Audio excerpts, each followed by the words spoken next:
I want to start my conversation today with one of my personal experience. Okay, couple of months back, I somehow decided to invest on a smartwatch. Obviously, a very good smartwatch, and my use cases are pretty straightforward and simple. First use case was it should help me track my fitness level. Second use case was it should help me to track my day-to-day activities, and obviously I have some application which are related to entertainment. And last but not least, it should show the time as well, right? That was a pretty simple and straightforward use cases what I had. Now, with that approach, I bought the watch and wearing on my wrist, started going for a morning walk. So I went for a walk, crossed 100 to 500 steps, and I decided to open an app which is a music app, started playing the music, enjoying it, and started moving forward. As I move forward, close to some 700 steps or so, the calendar application in my watch triggered an alert. It said that I have a review meeting with my boss in just 2 hours. I said, okay, cleared that, and started moving forward still. Just about a minute or so, the app, which is monitoring my heart rate, popped up an alert, and it said, heart is beating at 135 BPM. Okay? Now I stopped. I stopped walking. I just trying to understand what is this, because I've hardly crossed 1,000 steps, and I'm getting an alert, which is supposed to get when I am in zone 1 or zone 2 trainings. Okay? So me, being a SOC guy, started validating whether it's a true positive or a false positive alert, getting inside the root cause, why it was. So definitely it is not because I've been doing a great workout, right? So obviously it was because of a calendar app which triggered an alert, and anxiety which triggered that heartbeat, right? Then eventually I came back home, didn't complete the walking that day. That's a different problem.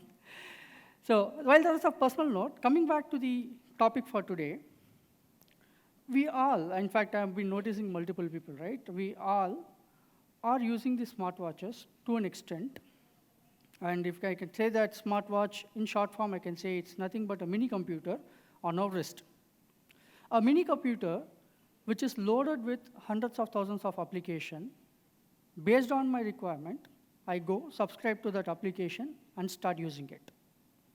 So these applications are generally from multiple providers. One, it could come as a part of the manufacturer.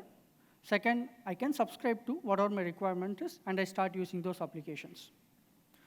So the common point with these applications are, all these applications are reading my personal data, processing it for the use case which we have subscribed for, then stores it in either the watch, in my phone, or in the cloud. Okay? But if you look at these applications, as I said, not built by a single company. We have multiple sources of this application, built with various coding practices, various security practices, and it has its own format of doing a synchronization, completely different. Okay? But however, the common objective is process the data, store it, and when I want to consume the data personally, I go to those apps. Hardly, I said, I use 5 to 10 apps. I toggle between the apps, get the information which I wanted to have. Perfect. Once I relate this to personal life of all of us, we all use smartphones, and we also use some smart appliances at our home, right?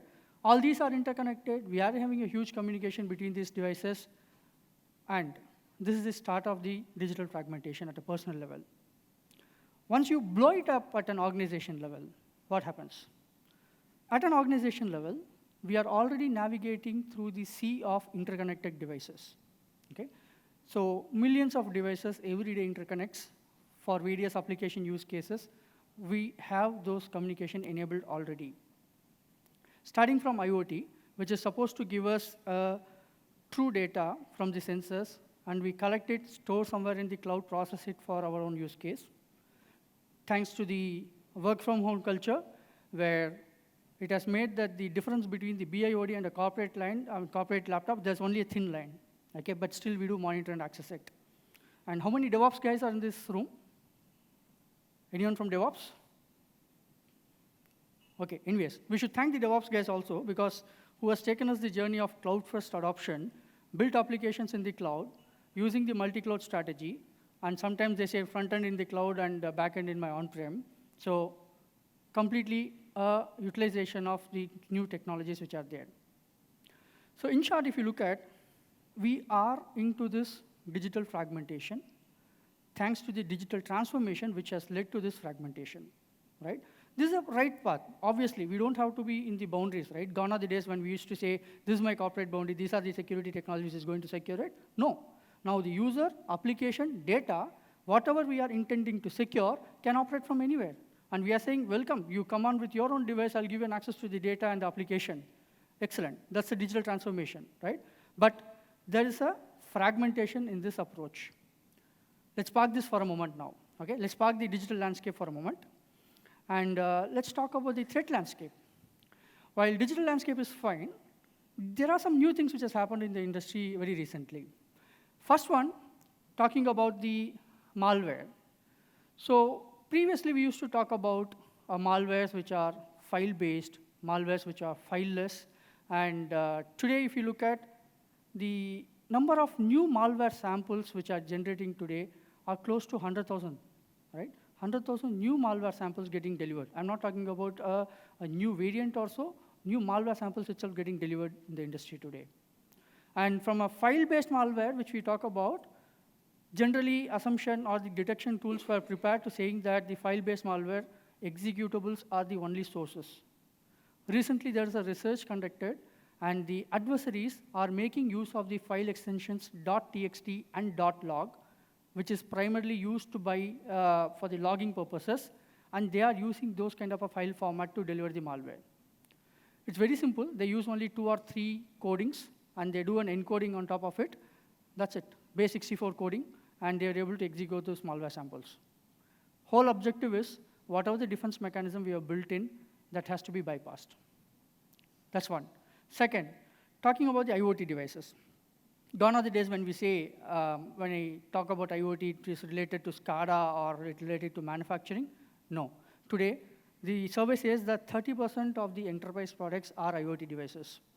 Those 30% products are nothing but your cameras, CCTV cameras, which are digital. We have the connected printers. And lastly, we also have the BMS system, building management system, which is also interconnected. Now, this reminds me of one important thing from a building management system, right?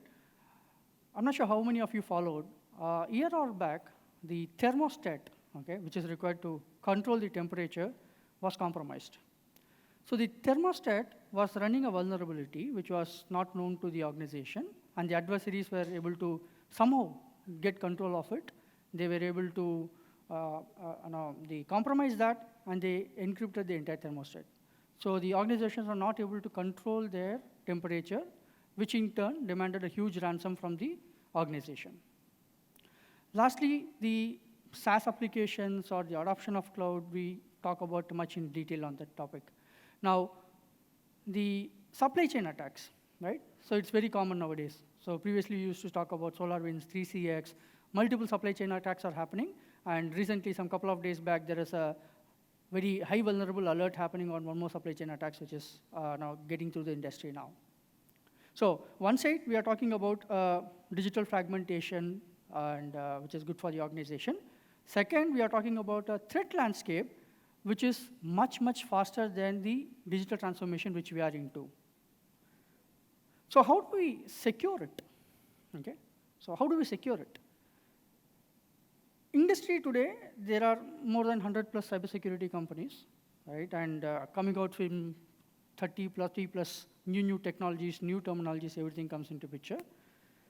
The way people used to address it previously, I'm sure most of us were also doing it, is for my use case, if I have to secure a cloud, let me get a firewall from the cloud. And if I'm getting into another cloud, so let me subscribe to a firewall from those cloud providers, right? And if I have to get some more additional controls, let me plug and play some of the security devices so that it solves some of my use cases in the digital fragmentation part.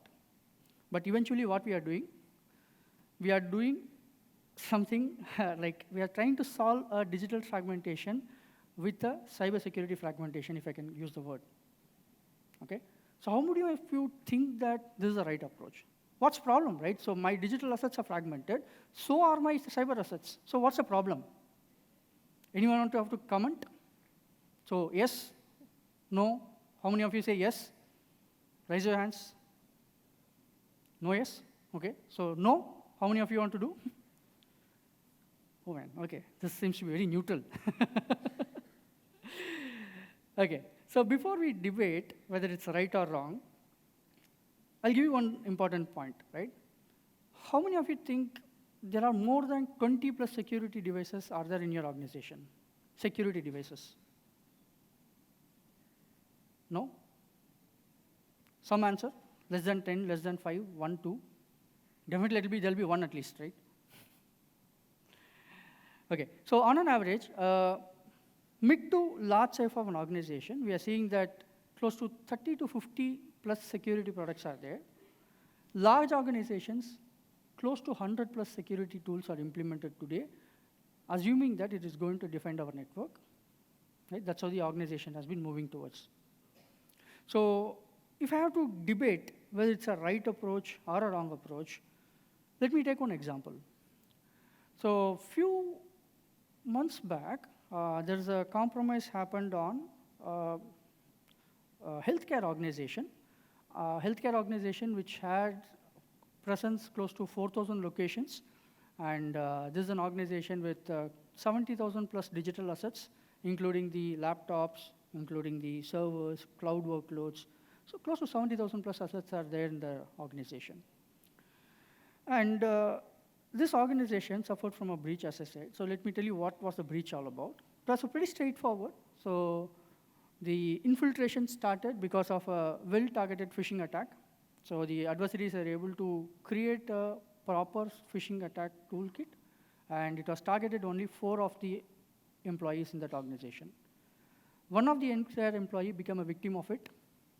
As usual, they clicked that link, opened the document, which in turn allowed the malware to download and compromise that particular first endpoint. Once that is done, so what's the problem, right? The problem is, one, the antivirus solution or the endpoint security solution which this organization was using was not up to date. Okay? They were running the outdated solutions. Because of that, the solution was not able to detect or prevent the first infiltration. Problem 2, the organization didn't have a proper multi-factor authentication solution implemented, because of which the adversaries were able to do a privilege escalation, getting to high privileges of this user. Third, network security controls, whatever the organization had, was not integrated properly, in the sense the adversaries were able to easily do a recon activity, and they were able to gain additional control, for example, domain controller, where they did the domain enumeration, got some additional credentials, and after that, it's easy for them, right? So they will be able to land into the crown jewel, which they wanted to encrypt. They landed there, obviously, and because there is a cloud communication, cloud also got connected. They took a backup of it, encrypted the entire organization's data, and they demanded a huge ransom. And in the process, they also did the evasion techniques, which was nothing but the shadow copy deletion, and which was also nothing but deleting the traces of those adversaries' movements, right? Very standard ransomware attack. But this is a large organization, right? The impact was the entire hospital was not able to function for 2 days. By the time they were able to get some information, clean it up, and bring it back. So they do use all these security solutions, right? Because that's mandatory for them to be compliant, mandatory for them to be secure. They do invest. And if you look at this solution or this problem statement itself, there are close to 11 products which is already there in the slide, starting from an endpoint security to WAF to IAM solutions. Everything is there. So where is the missing link? Okay? There are 2 takeaways, I would say. First takeaway, these products and solutions are operating in silos. When these solutions are operating in silos, there is no intelligence passed between solution 1 to solution 2, solution 2 to solution 3. So when everything is operating in silos, just assume like a chess game, right? If instead of one person operating the chess coin, there are close to 12 persons who is individually operating the chess coin, you don't have that connect. That's exactly the same problem which is happening. Second takeaway is, even the smallest of the endpoint attack could lead to the massive breach. This everybody knows, okay? Just calling it out for the continuity purpose. Now, what could relate here, right? So this is fine. What does it relate to? It relates to a massive MTTD and MTTR. Obviously, there's a breach. This has a financial implication. This has an implication towards the organizational brand value. Apart from that, as a security guys, it's an implication towards MTTD and MTTR. Now, while it's an implication for us being a defender, from an adversarial perspective, it's very good. Their MTTE, time to exfiltrate the data, is coming down drastically, right? While it was 44 days some 4 or 5 years back to 5 days today, and if it's an advanced attack, it's going to be few hours to exfiltrate the data. From an initial compromise to exfiltration, it's going to be in hours. Imagine the speed in which the adversaries are working on. And on the other hand, the time to respond for such a critical activity, on an average time, industry says that it is 6 days.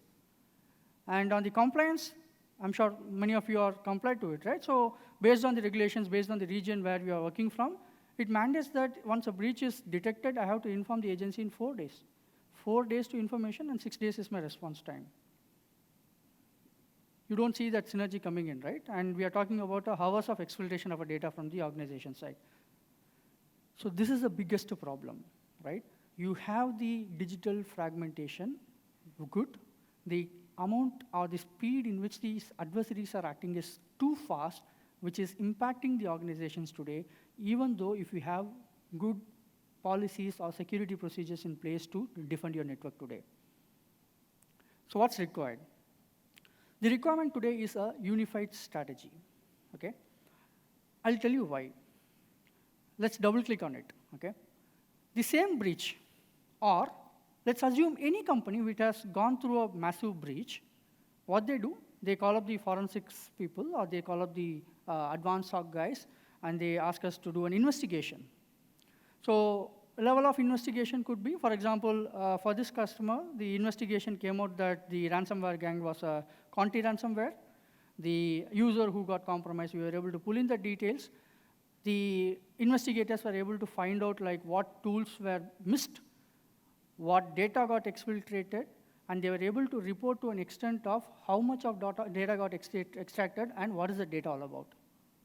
Amazing, right? The investigators are amazing. They're able to dig through your data, get all the context of it, and give you a beautiful report. Hey, this is what happened. Yes, that's required. Now, if you take a step back and ask yourself, all this information they were able to give you because you have the data, okay? Now, when you have all the data already, then why can't we put this to secure our network, right? Why can't we use this data to stop the breach at the first, instead of you getting to an investigator to gain all the information and give you as a report? That's the thought process around it. I think some 5-6 years back, we were used to complain that, hey, I don't have as much of data to investigate. Today, we have huge amount of data, huge, right? And with this data, if we are able to investigate and tell you the information, why don't we use this data to secure the organization itself in the first? So that's the thought process which I want to discuss today. Having said that, so what's that unified defense strategy which you are talking about? So it has multiple components in it. So the 3 critical components are, 1, you should have a platform security approach. Okay? The platform security approach is like not just forwarding the logs and doing an ingestion, right? We don't believe in it. Instead of ingestion, let's digest the logs. We are doing the log forwarding, ingestion, everything is happening today, right? But what's the use? So instead, let me just digest the logs, understand what's happening between these solutions, create a platform. If solution A and B can interact with each other, whatever the intelligence I'm getting in solution 1, it can be replicated to multiple things, plus create a strong baseline with which we'll be able to add additional detections, which is going to empower the organizations in terms of a detection technology. First approach. Second, as I talked to you about, my personal experience in my watch, I'm okay going now toggling through some 10 or 15 applications, getting my data. But that should not be the case for your SOC guys. SOC analysts cannot be running 15 plus tools or consoles to get the data, right? Then what will happen, obviously, the triaging time will be exorbitantly high. That's what's happening in the industry today. While the metric says that triaging should not take more than 1 or 2 minutes, average triaging time is more than 4 or 5 hours today. So the platform should be capable enough to, one, create a platform where you can have all the ingestion done and digest the data. Point two, you should have a single console, single tab, where I can get all the information which I wanted to, whether it's a triaging or investigation or a response perspective. It should be in a single unified platform, point one. Second, threat intelligence. There are multiple views when it comes to threat intelligence, right? So few people say, hey, I have subscribed to some threat intels. The vendors say there's a threat intelligence powered by these vendors. Same problem. Are we sharing this threat intelligence between the tools? So you as a customer, how are you getting benefited from it? Now, the threat intelligence, again, has to be unified. So we have to build up a platform where you'll be able to analyze the intels which is coming from third party, getting the intels from all the security products what you're having, use it for your purpose for IOC enrichment, and do an advanced detection at an early stage of an attack. Third, very important, the consistent policy enforcement. Okay, I'm very particular on this part. Let's say Ganesh as a user, whether I operate from home or whether I operate from office, I should have a same unified policy for me. Whether I use my personal laptop, BIOD device, or corporate laptop, I should have the same color of policies and control which I need to get. We are at this some maturity, right? Most of the organizations are into this maturity, but the problem is, how are you associating to a security risk? So assuming my personal laptop, the BOID laptop, for some reason has been compromised and is participating in some C2 communications. So the system should be intelligent enough to associate a risk score for an asset and define a policy.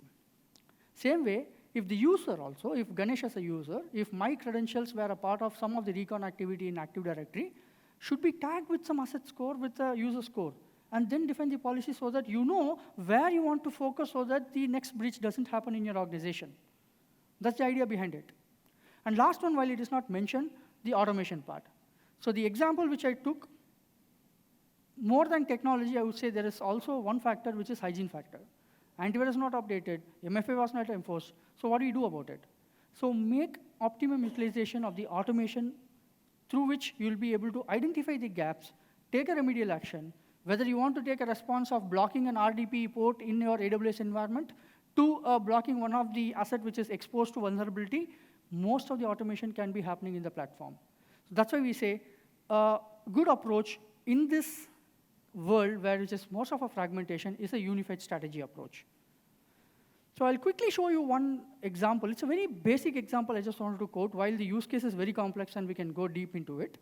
Let's say an endpoint got compromised, or there is an attempt to compromise, and the endpoint is able to detect it, get that data of file detonation or some of the information from that data, and if that information is passed on to a threat intel, which is common for me, and threat intel is getting shared with my network, threat intel is getting shared with my cloud assets, and with that, if anything going beyond these endpoint to a network or to cloud, I'll be able to prevent an attack.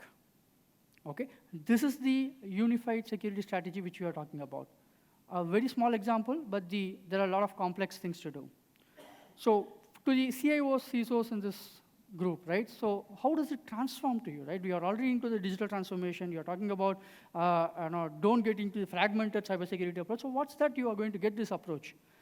Immediate results for you is you'll get 45% of breach detection. Reduction of 45%, which is huge.